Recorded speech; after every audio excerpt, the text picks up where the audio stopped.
Buenas tardes, profesor y compañeros. En esta presentación hablaré sobre la emisión del comprobante fiscal digital por Internet, mejor conocido como CFDI de nómina, así como del complemento de nómina versión 1.2. Explicaré su importancia, los requisitos para su emisión, la información que debe contener y el proceso de timbrado conforme a las disposiciones del Servicio de Administración Tributaria. El CFDI de nómina es un comprobante fiscal electrónico que los patrones están obligados a emitir para acreditar el pago de salarios y demás prestaciones a sus trabajadores. Este documento tiene validez fiscal ante el SAT y reemplazo al antiguo recibo de nómina en papel. Además de comprobar el pago de salario, también registra las percepciones, deducciones y otros pagos relacionados con la relación laboral. La importancia del CFDI de nómina radica en que garantiza el cumplimiento de las obligaciones fiscales tanto del patrón como del trabajador. Gracias a este comprobante es posible calcular correctamente impuestos como el ICR, registrar las cuotas del IMSS y demostrar legalmente los ingresos del trabajador. También facilita la administración de la empresa y brindar mayor transparencia en las operaciones relacionadas con la nómina.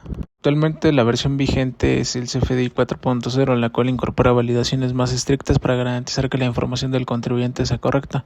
Por su parte, el complemento de nómina versión 1.2 contiene los datos específicos relacionados con el pago de salarios, como las percepciones, deducciones, otros pagos e incapacidades.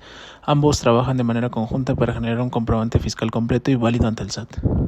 Para emitir un CFDI de nómina es necesario contar con información tanto del patrón como del trabajador. Entre los datos del emisor se encuentra el RFC, el nombre o razón social y el régimen fiscal. En cuanto al trabajador se requiere su RFC, nombre completo, CURP y número de seguridad social.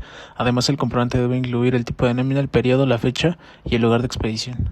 El complemento de nómina está integrado por tres apartados principales. El primero corresponde a las percepciones, donde se registran los conceptos con sueldos, horas extras, primas y bonos. El segundo apartado son las deducciones, en el que se incluyen el ICR y cuotas obreros al IMSS.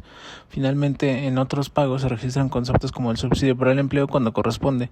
Toda esta información permite determinar el salario neto que recibirá el trabajador. Una vez calculada la nómina y capturada toda la información del trabajador, el sistema genera un archivo en formato XML.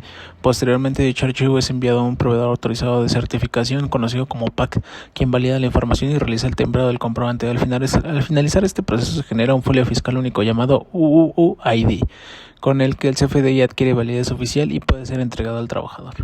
En esta diapositiva podemos observar un ejemplo de un CFDI de nómina ya timbrado. En la parte superior se muestran los datos del patrón, como la razón social, el RFC y el registro patronal, así como la información del trabajador, incluyendo su nombre, RFC, CURP y puesto. Posteriormente se identifica el periodo de pago, la fecha de emisión y el salario correspondiente al trabajador. En la parte central aparecen las percepciones, donde se registran los conceptos como el sueldo ordinario y otros ingresos, mientras que en el apartado de deducciones se muestran las retenciones aplicadas, como el ICR y las cuotas al IMSS. Finalmente, en la parte inferior encontramos los sellos digitales, el código QR y el folio fiscal o ID, los cuales garantizan la autenticidad del comprobante y confirman que el CFDI fue validado y timbrado por un proveedor autorizado, cumpliendo con los requisitos establecidos por el Sistema de Administración Tributaria.